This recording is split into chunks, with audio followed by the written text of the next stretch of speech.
হ্যাঁ বলুন। বলছি ওই সরকারের থেকে এসেছি আয়ুষ্মান কার্ডের জন্য, আপনার রেশন কার্ডটা দেন। অন্নপূর্ণার টাকা কই?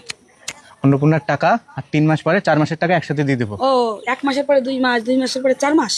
হ্যাঁ আরে ম্যাডাম, আমরা কথা দিছি, প্রথমে 2-3 জনের দিয়ে দিছি, এখন আবার 2-3 মাস পরে আবার দেবো। দেন আয়ুষ্মান কার্ডের আমি জন্য রেশন আয়ুষ্মান কার্ড। কার্ড করবো না যতদিন আমি অন্নপূর্ণার টাকা না পাবো। পায়ের গাম মাথায় ফেলেছি বিডিও এর অঞ্চলে যাচ্ছে, এখন অন্নপূর্ণা পেলাম না, এর মধ্যে আয়ুষ্মান ঢুকাইতেছেন। আমি আয়ুষ্মান করবো না, চলে যান চলে যান। তাহলে কদিন পরে আসবো? কয়দিন পরে কেন? যতদিন আমি অন্নপূর্ণার টাকা না পাচ্ছি ততদিন আমি আয়ুষ্মান কার্ড করবো না। আচ্ছা ঠিক আছে, এই বাড়িটা কার? চলে যান। ঠিক আছে ম্যাডাম, আসছে। অন্নপূর্ণার টাকা পেলাম না। বলছি কেউ বাড়িতে আছেন? আবার কে এলো?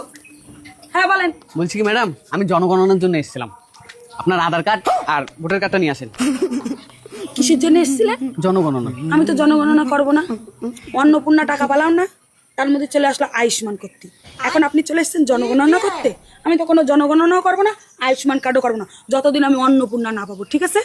আরে ম্যাডাম, অন্নপূর্ণা পাবেন, পাবেন সবই পাবেন, সব কিছুই পাবেন। আমার জনগণনা করতে দেন 2026 সালে, তারপর সব ঢুকে যাবে। ও তাই? তাহলে আসেন, ভিতরে আসেন, জনগণনা অফিসার আসেন। আচ্ছা। আধার কার্ড দেবো। ম্যাডাম আমার ছেড়ে দেন, আমি আরো 2-3টে বাড়ি যাবো। কোনো ছাড়া হবে না, আমি 2 মাসের টাকা পাইনি, ওই 2 মাসের 3400 টাকা পাবো, তবে আপনারে ছাড়বো। জলদি মাঝে আমি জামা প্যান্ট নিয়ে আসছি।